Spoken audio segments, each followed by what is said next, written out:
При поддержке Ожского областного фонда развития в межобластную детскую клиническую больницу были переданы жизненно важные медицинские аппараты. Среди них оборудование искусственной вентиляции легких и 2 кювеза. Новое оборудование играет важную роль в спасении жизни детей. Особенно оно необходимо для недоношенных младенцев или младенцев с низким весом. С помощью этой медтехники обеспечиваются специальные условия для ухода. Раньше у нас было недостаточно аппаратов для недоношенных детей. Кювезы создают одинаковую температуру и влажность, необходимые для выживания младенцев. По словам врачей, прежнее оборудование было сильно изношено. Новые аппараты соответствуют современным требованиям и оснащены всеми необходимыми функциями.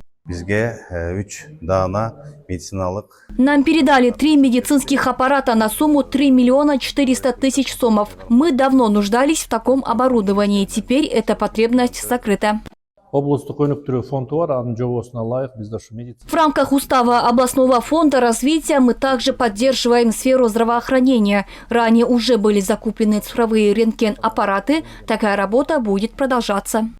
Кроме этого, фонд оказывает поддержку больницам и ФАПам в регионах. Это один из шагов, направленных на развитие медицинской инфраструктуры. Айтунук Мамытова, Улар Кайназаров, ЛТР Ош.